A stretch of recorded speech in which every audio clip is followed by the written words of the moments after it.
따라서 파킨슨병 치료를 위한 특별한 식사 요법은 저는 균형 잡힌 식사를 하는 것이 가장 첫 번째로 필요할 것으로 생각을 합니다.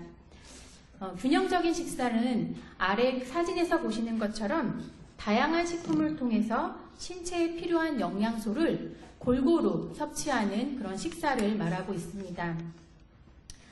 제가 그림 하나를 보여드릴 텐데요. 이 그림의 이름은 식품 구성 자전거입니다. 보건복지부와 한국영양학회에서 만들어서 교육하고 있는 그런 그림인데요. 매일 어떻게 건강한 식생활을 해야 하는지를 요약해서 보여주고 있습니다. 그 자전거의 뒷바퀴를 보시면 그 뒷바퀴 안에 다양한 식품들이 들어있고 매일 필요한 만큼을 섭취해서 뒷바퀴가 무너지지 않고 동그란 원을 잘 유지하듯이 그런 균형 잡힌 식사를 유지함을 의미하고 있습니다. 그리고 자전거를 타고 있는 그 사람이 바로 우리가 되겠는데요. 규칙적인 운동을 통해서 건강을 지켜나갈 수 있도록 그런 모습을 표현하고 있는 그림입니다. 이 뒷바퀴에 있는 5가지 식품군을 한 가지씩 보여드리도록 하겠는데요. 먼저 곡류입니다. 곡류는 그 뒷바퀴에 보시면 가장 많은 범위를 차지하고 있습니다.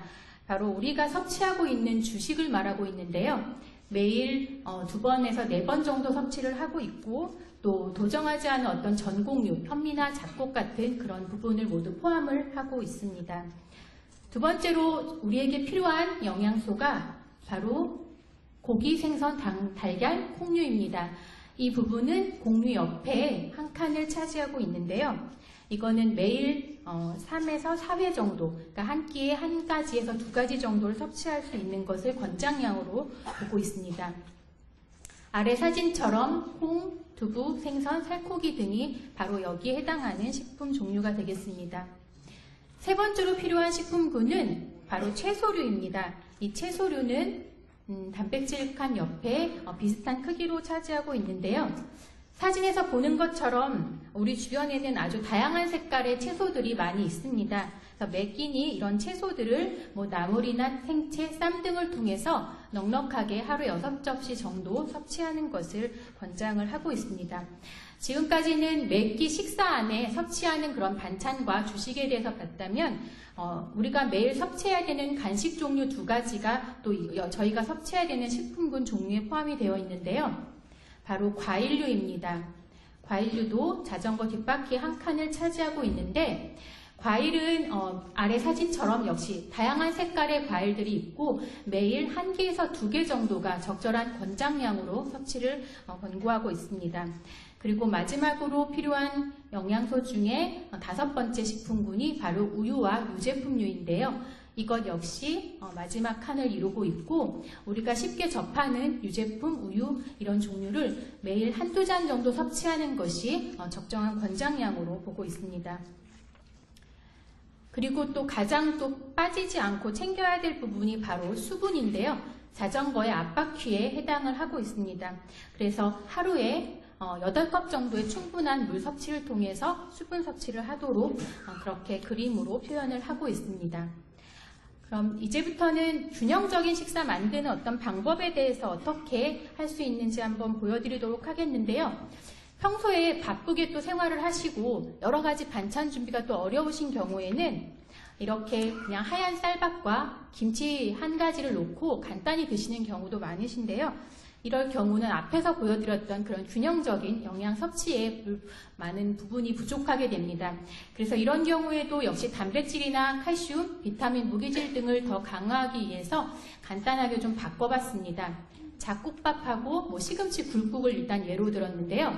하얀 쌀밥보다는 여러 가지 잡곡이나 콩 등을 섞어주거나 또 국 자주 드시는데 국 안에도 채소 건더기 많이 넣어주시고 굴이나 조개, 두부 같은 것 건더기를 좀 넣어주시면 간단하게 이렇게 드시더라도 영양소를 조금 더 골고루 섭취하실 수 있겠습니다. 다음은 간단하게 이제 빵식 종류로 한번 보시면 우리 보통 그냥 하얀 식빵에 과일잼을 발라서 드시는 경우도 많은데 이 경우도 단백질이나 섬유소, 비타민, 무기질을 좀 더 강화하기 위해서는 이렇게 잡곡 식빵을 좀 이용하셔도 좋을 것 같고 또 계란과 여러 가지 남는 채소들을 이용해서 스크램블 에그나 계란야채 오믈렛 등을 같이 곁들여 드시면 아까 처음에 하얀 빵에 잼을 발라 드시는 것보다는 조금 더 다양한 영양소를 골고루 섭취하실 수 있을 것 같습니다. 지금부터는 이렇게 상황에 따른 식사 관리에 대해서 몇 가지를 좀 보여드리도록 하겠는데요. 첫 번째는 변비 관련된 영양요법에 대해서 좀 보여드리겠습니다. 변비는 그 대변을 보기 힘들거나 한 3일 정도, 3일 이상 배변이 없는 경우 또는 변이 지나치게 굳거나 뭐 남아있는 듯한 그런 느낌이 있는 그런 상태를 말하고 있는데요. 우리가 변비의 원인 중에서 식이와 관련된 부분을 한번 고려해 볼 수도 있을 것 같습니다. 그래서 변비의 원인을 한번 살펴보면 첫 번째는 불규칙적인 생활이 또 원인이 되실 수가 있습니다. 늦게 주무시거나 또 아침을 또 일어나서 걸으시거나 하는 그런 불규칙적인 식사가 원인이 될 수도 있겠습니다. 그리고 앞에서 보여드렸듯이 식욕이 좀 떨어지고 삼키거나 소화력에 문제가 생겨서 섭취량 자체가 좀 적어지시는 경우에 변비의 원인 중에 하나가 되실 수도 있고, 또 세 번째로는 물 자체를 좀 싫어하셔서 수분 자체 섭취가 부족한 경우도 그런 원인 중에 하나가 되실 수 있을 것 같습니다. 그리고 마지막으로는 잡곡이나 생야채, 생과일과 같은 식이섬유 자체가 부족해서 또 그런 변비의 원인이 올 수 있는데요. 즉 여러 가지 변비의 원인이 있을 수 있지만 식사와 관련된 부분에서는 이런 잘못된 어떤 식습관 자체가 변비의 원인이 될 수도 있을 거로 생각이 됩니다. 그래서 변비를 조금 도와줄 수 있는 식이섬유에 대해서 잠깐 좀 보여드리면, 식이섬유소는 우리 몸 안에 소화 효소가 되지 않고 이제 분해되지 않는 그런 물질이기 때문에 배변 양도 증가시키고 또 배변이 또 통과하는 시간도 좀 빠르게 도와주는 그런 역할을 하는데, 우리가 하루에 섭취해야 되는 식이섬유소의 권장량은 하루에 한 20에서 25g 정도로 되어 있습니다. 근데 이 식이섬유소라는 게 너무 많은 양을 갑자기 드시면 가스가 차거나 복부에 불편감 같은 것들이 있기 때문에 적응도에 따라서 천천히 늘려주셔야 되고, 또 식사로 변비 해결이 안 될 경우는 반드시 의사 선생님과 상의하는 그런 방법도 꼭 고려가 되어야 하겠습니다. 근데 이런 식이섬유소를 저 정도 드시려면, 권장량만큼 드시려면 어떻게 섭취할 수 있을지 한번 그림으로 좀 사진을 보여드리려고 하는데요. 우리가 매끼 섭취하고 계시는 잡곡밥 한 그릇, 또 채소 2접시 정도, 그리고 과일 한두 개 정도를 드신다고 했을 때 그 안에 들어가는 식이섬유소의 함량은 잡곡밥 같은 경우 한 3g, 채소 2접시가 4g, 과일 한두 개 정도가 한 2g 정도로 함량이 들어있어서 3개를 합치면 한 9g 정도의 식이섬유소를 섭취하실 수가 있는데요. 이렇게 구성된 식사를 하루에 3끼를 규칙적으로 하신다면 충분히 하루에 권장량인 20에서 30g의 식이섬유소를 섭취하실 수도 있을 것으로 보입니다. 그리고 음식 종류에 따라서 섬유소 함량을 좀 확인해 볼 수도 있을 것 같은데요. 음식 중에서 국수 한 그릇을 드시는 경우도 있고, 아니면 이렇게 한식으로 한 상을 차려 드시거나, 아니면 햄버거나 콜라 같이 이렇게 간단히 드시는 경우가 있는데, 이 경우에 섬유소 함량도 각각 이렇게 차이가 많이 납니다. 따라서 식품군을 골고루 섭취하는 한식 1인분 같이 앞에서 보여드렸던 그런 자전거 뒷바퀴에 있던 모든 식품군을 골고루 드신다면 조금 더 섬유소 함량이 많은 그런 부분을 도움을 받을 수 있을 것으로 생각이 됩니다.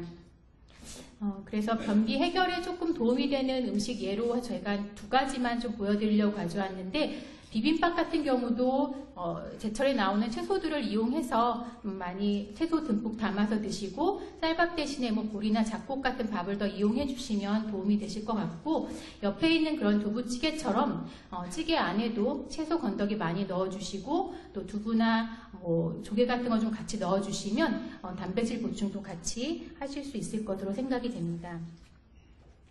두 번째, 식사 관리 부분에서 씹거나 삼키는 게 좀 불편하신 분들에 대한 그런 영양요법을 좀 보여드리려고 합니다.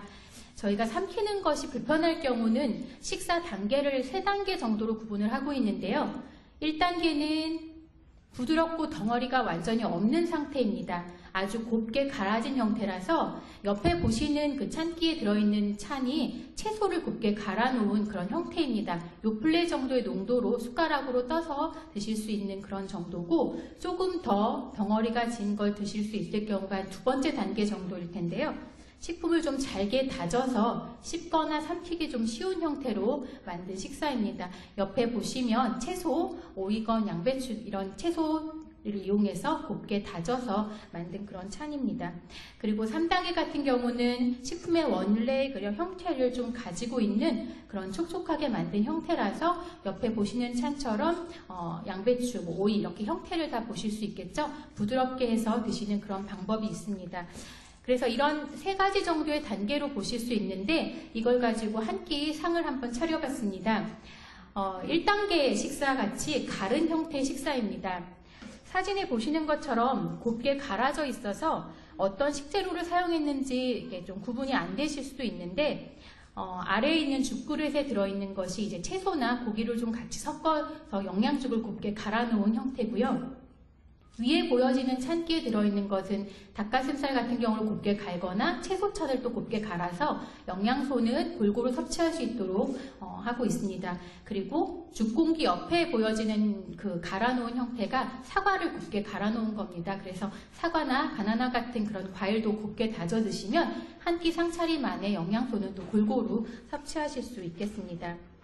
그리고 두 번째 단계가 아까 다져진 형태인데요. 이제 조금 형태가 보이시죠? 채소죽, 영양죽 한 공기랑 또 닭고기 다져졌고, 또 오이나 양배추 같은 채소도 다지고 사과도 다졌습니다. 그래서 역시 식품군은 골고루 섭취하실 수 있을 것 같습니다. 그리고 3단계로 넘어가면 이제 무른 형태라서 이제 어느 정도 덩어리가 있고 이제 부드럽고 무르게 조리하는 그런 방법이 되겠습니다.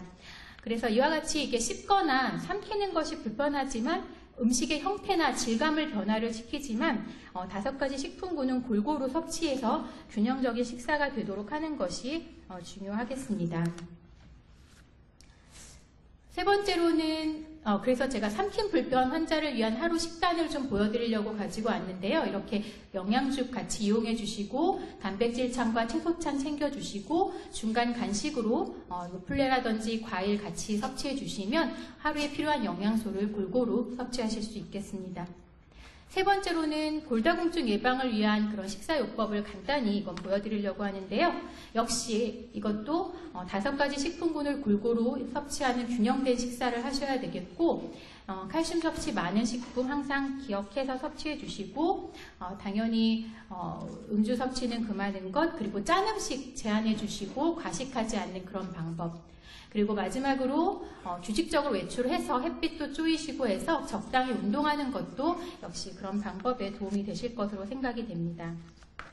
그래서 칼슘 함량이 조금 많이 들어있는 그런 골다공증 예방을 위한 식단의 예를 하나 보여드리려고 가지고 왔는데요. 아침, 점심, 저녁에 칼슘이 좀 많이 들어있는 그런 재료를 이용해서 식단을 구성해 볼 수 있을 것 같고, 중간에 간식으로 우유와 유제품을 하루에 1~2개 정도 섭취해 주시면 더 도움이 되실 것 같습니다. 마지막으로 식사 관리에서 소화력 저하에 대한 부분을 보여드리도록 하겠습니다. 소화 불편감이 있을 경우에는 일단 천천히 잘 씹어주는 게 가장 중요하실 것 같고, 소량씩 자주 드시는 방법, 그리고 튀김과 전 같은 기름진 음식을 좀 제한하는 그런 방법이 또 도움이 되실 수 있을 것 같습니다.